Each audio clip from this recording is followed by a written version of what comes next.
سورہ ہجر سورت نمبر 15۔ شروع کرتا ہوں میں اللہ کے نام سے جو نہایت مہربان بڑا رحم والا ہے۔ الف لام را، یہ کتاب الہی کی آیتیں ہیں اور کھلے اور روشن قرآن کی۔ وہ بھی وقت ہوگا کہ کافر اپنے مسلمان ہونے کی آرزو کریں گے، آپ انہیں کھاتا نفع اٹھاتا اور جھوٹی امیدوں میں مشغول ہوتا چھوڑ دیجئے، یہ خود ابھی جان لیں گے۔ کسی بستی کو ہم نے ہلاک نہیں کیا مگر یہ کہ اس کے لیے مقررہ نوشتہ تھا۔ کوئی گروہ اپنی موت سے نہ آگے بڑھتا ہے نہ پیچھے رہتا ہے۔ انہوں نے کہا کہ اے وہ شخص جس پر قرآن اتارا گیا ہے، یقیناً تو کوئی دیوانہ ہے۔ اگر تو سچا ہی ہے تو ہمارے پاس فرشتوں کو کیوں نہیں لاتا؟ ہم فرشتوں کو حق کے ساتھ ہی اتارتے ہیں اور اس وقت وہ مہلت دیے گئے نہیں ہوتے۔ ہم نے ہی اس قرآن کو نازل فرمایا ہے اور ہم ہی اس کے محافظ ہیں۔ ہم نے آپ سے پہلے اگلی امتوں میں بھی اپنے رسول برابر بھیجے، اور لیکن جو بھی رسول آتا وہ اس کا مذاق اڑاتے۔ گناہ گاروں کے دلوں میں ہم اسی طرح یہی رچا دیا کرتے ہیں، وہ اس پر ایمان نہیں لاتے اور یقیناً اگلوں کا طریقہ گزرا ہوا ہے۔ اور اگر ہم ان پر آسمان کا دروازہ کھول بھی دیں اور یہ وہاں چڑھنے بھی لگ جائیں، تب بھی یہی کہیں گے کہ ہماری نظر بندی کر دی گئی ہے، بلکہ ہم لوگوں پر جادو کر دیا گیا ہے۔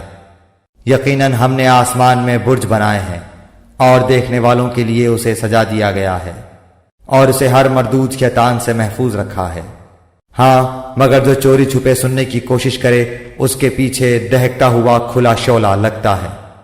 اور زمین کو ہم نے پھیلا دیا ہے اور اس پر اٹل پہاڑ ڈال دیے ہیں، اور اس میں ہم نے ہر چیز ایک معین مقدار سے اگا دی ہے، اور اسی میں ہم نے تمہاری روزیاں بنا دی ہیں اور جنہیں تم روزی دینے والے نہیں ہو۔ اور جتنی بھی چیزیں ہیں ان سب کے خزانے ہمارے پاس ہیں، اور ہم ہر چیز کو اس کے مقررہ اندازے سے اتارتے ہیں۔ اور ہم بھیجتے ہیں بوجھل ہوائیں، پھر آسمان سے پانی برسا کر وہ تمہیں پلاتے ہیں، اور تم اس کا ذخیرہ کرنے والے نہیں ہو۔ ہم ہی جلاتے اور مارتے ہیں، اور ہم ہی بالآخر وارث ہیں، اور تم میں سے آگے بڑھنے والے اور پیچھے ہٹنے والے بھی ہمارے علم میں ہیں۔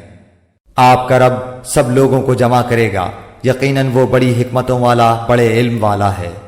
یقیناً ہم نے انسان کو کالی اور سڑی ہوئی کھنکھناتی مٹی سے پیدا فرمایا ہے، اور اس سے پہلے جنات کو ہم نے لو والی آگ سے پیدا کیا۔ اور جب تیرے پروردگار نے فرشتوں سے فرمایا کہ میں ایک انسان کو کالی اور سڑی ہوئی کھنکھناتی مٹی سے پیدا کرنے والا ہوں، تو جب میں اسے پورا بنا چکوں اور اس میں اپنی روح پھونک دوں تو تم سب اس کے لیے سجدے میں گر پڑنا۔ چنانچہ تمام فرشتوں نے سب نے سجدہ کر لیا مگر ابلیس کے کہ اس نے سجدہ کرنے والوں میں شمولیت کرنے سے صاف انکار کر دیا۔ اللہ تعالیٰ نے فرمایا، اے ابلیس تجھے کیا ہوا کہ تو سجدہ کرنے والوں میں شامل نہ ہوا؟ وہ بولا کہ میں ایسا نہیں کہ اس انسان کو سجدہ کروں جسے تو نے کالی اور سڑی ہوئی کھنکھناتی مٹی سے پیدا کیا ہے۔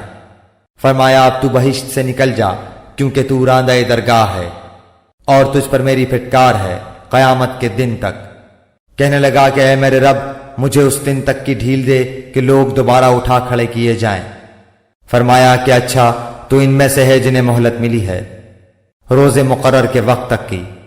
شیطان نے کہا کہ اے میرے رب، چونکہ تو نے مجھے گمراہ کیا ہے، مجھے بھی قسم ہے کہ میں بھی زمین میں ان کے لیے معاصی کو مزین کروں گا اور ان سب کو بہکاؤں گا بھی، سوائے تیرے ان بندوں کے جو منتخب کر لیے گئے ہیں۔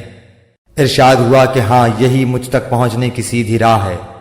میرے بندوں پر تجھے کوئی غلبہ نہیں، لیکن ہاں جو گمراہ لوگ تیری پیروی کریں۔ یقیناً ان سب کے وعدے کی جگہ جہنم ہے، جس کے 7 دروازے ہیں، ہر دروازے کے لیے ان کا ایک حصہ بٹا ہوا ہے۔ پرہیزگار جنتی لوگ باغوں اور چشموں میں ہوں گے، ان سے کہا جائے گا سلامتی اور امن کے ساتھ اس میں داخل ہو جاؤ۔ ان کے دلوں میں جو کچھ رنجش و کینہ تھا ہم سب کچھ نکال دیں گے۔ وہ بھائی بھائی بنے ہوئے ایک دوسرے کے آمنے سامنے تختوں پر بیٹھے ہوں گے، نہ تو وہاں انہیں کوئی تکلیف چھو سکتی ہے اور نہ وہ وہاں سے کبھی نکالے جائیں گے۔ میرے بندوں کو خبر دے دو کہ میں بہت ہی بخشنے والا اور بڑا ہی مہربان ہوں، اور ساتھ ہی میرے عذاب بھی نہایت دردناک ہیں۔ انہیں ابراہیم کے مہمانوں کا بھی حال سنا دو کہ جب انہوں نے ان کے پاس آ کر سلام کہا تو انہوں نے کہا کہ ہم کو تو تم سے ڈر لگتا ہے۔ انہوں نے کہا ڈرو نہیں، ہم تجھے ایک صاحب علم فرزند کی بشارت دیتے ہیں۔ کہا کیا اس بڑھاپے کے آ جانے کے بعد تم مجھے خوشخبری دیتے ہو؟ یہ خوشخبری تم کیسے دے رہے ہو؟ انہوں نے کہا ہم آپ کو بالکل سچی خوشخبری سناتے ہیں، آپ مایوس لوگوں میں شامل نہ ہو۔ کہا اپنے رب تعالیٰ کی رحمت سے نا امید تو صرف گمراہ اور بہکے ہوئے لوگ ہی ہوتے ہیں۔ پوچھا کہ اللہ کے بھیجے ہوئے فرشتوں تمہارا ایسا کیا اہم کام ہے؟ انہوں نے جواب دیا کہ ہم مجرم قوم کی طرف بھیجے گئے ہیں، مگر خاندان لوط کہ ہم ان سب کو تو ضرور بچا لیں گے، سوائے اس لوط کی بیوی کے کہ ہم نے اسے رکنے اور باقی رہ جانے والوں میں مقرر کر دیا ہے۔ جب بھیجے ہوئے فرشتے آل لوط کے پاس پہنچے تو انہوں لوط علیہ السلام نے کہا تم لوگ تو کچھ انجان سے معلوم ہو رہے ہو۔ انہوں نے کہا نہیں، بلکہ ہم تیرے پاس وہ چیز لائے ہیں جس میں یہ لوگ شک شبہ کر رہے تھے۔ ہم تو تیرے پاس صریح حق لائے ہیں اور ہیں بھی بالکل سچے۔ اب تو اپنے خاندان سمیت اس رات کے کسی حصے میں چل دے اور آپ ان کے پیچھے رہنا، اور خبردار تم میں سے کوئی پیچھے مڑ کر بھی نہ دیکھے، اور جہاں کا تمہیں حکم کیا جا رہا ہے وہاں چلے جانا۔ اور ہم نے اس کی طرف اس بات کا فیصلہ کر دیا کہ صبح ہوتے ہوتے ان لوگوں کی جڑیں کاٹ دی جائیں گی، اور شہر والے خوشیاں مناتے ہوئے آئے۔ لوط علیہ السلام نے کہا یہ لوگ میرے مہمان ہیں، تم مجھے رسوا نہ کرو، اللہ تعالیٰ سے ڈرو اور مجھے رسوا نہ کرو۔ وہ بولے کیا ہم نے تجھے دنیا بھر کی ٹھیکیداری سے منع نہیں کر رکھا؟ لوط علیہ السلام نے کہا اگر تمہیں کرنا ہی ہے تو یہ میری بچیاں موجود ہیں، تیری عمر کی قسم وہ تو اپنی بدمستی میں سرگرداں تھے۔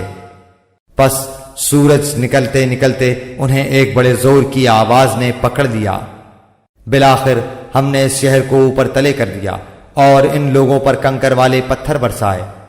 بلا شبہ بصیرت والوں کے لیے اس میں بہت سی نشانیاں ہیں۔ یہ بستی ایسی راہ پر ہے جو برابر چلتی رہتی عام گزرگاہ ہے، اور اس میں ایمان والوں کے لیے بڑی نشانی ہے۔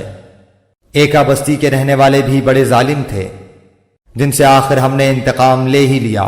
یہ دونوں شہر کھلے عام راستے پر ہیں، اور ہجر والوں نے بھی رسولوں کو جھٹلایا، اور ہم نے ان کو اپنی نشانیاں بھی عطا فرمائیں، لیکن تاہم وہ ان سے روگردانی ہی کرتے رہے۔ یہ لوگ پہاڑوں کو تراش تراش کر گھر بناتے تھے بے خوف ہو کر، آخر انہیں بھی صبح ہوتے ہوتے چنگھاڑ نے آ دبوچا، بس ان کی کسی تدبیر و عمل نے انہیں کوئی فائدہ نہ دیا۔ ہم نے آسمانوں اور زمین کو اور ان کے درمیان کی سب چیزوں کو حق کے ساتھ ہی پیدا فرمایا ہے، اور قیامت ضرور ضرور آنے والی ہے، پس تو حسن و خوبی اور اچھائی سے درگزر کر لے۔ یقیناً تیرا پروردگار ہی پیدا کرنے والا اور جاننے والا ہے۔ یقیناً ہم نے آپ کو 7 آیتیں دے رکھی ہیں کہ دہرائی جاتی ہیں، اور عظیم قرآن بھی دے رکھا ہے۔ آپ ہرگز اپنی نظریں اس چیز کی طرف نہ دوڑائیں جس سے ہم نے ان میں سے کئی قسم کے لوگوں کو بہرامند کر رکھا ہے، نہ ان پر آپ افسوس کریں اور مومنوں کے لیے اپنے بازو جھکائے رہیں۔ اور کہہ دیجئے کہ میں تو کھلم کھلا ڈرانے والا ہوں، جیسے کہ ہم نے ان تقسیم کرنے والوں پر اتارا جنہوں نے اس کتاب الہی کے ٹکڑے ٹکڑے کر دیے۔ قسم ہے تیرے پالنے والے کی، ہم ان سب سے ضرور باز پرس کریں گے، ہر اس چیز کی جو وہ کرتے تھے۔ پس آپ اس حکم کو جو آپ کو کیا جا رہا ہے کھول کر سنا دیجئے، اور مشرکوں سے منہ پھیر لیجئے۔ آپ سے جو لوگ مسخرہ پن کرتے ہیں ان کی سزا کے لیے ہم کافی ہیں۔ جو اللہ کے ساتھ دوسرے معبود مقرر کرتے ہیں انہیں عنقریب معلوم ہو جائے گا۔ ہمیں خوب معلوم ہے کہ ان کی باتوں سے آپ کا دل تنگ ہوتا ہے۔ آپ اپنے پروردگار کی تسبیح اور حمد بیان کرتے رہیں اور سجدہ کرنے والوں میں شامل ہو جائیں، اور اپنے رب کی عبادت کرتے رہیں یہاں تک کہ آپ کو موت آ جائے۔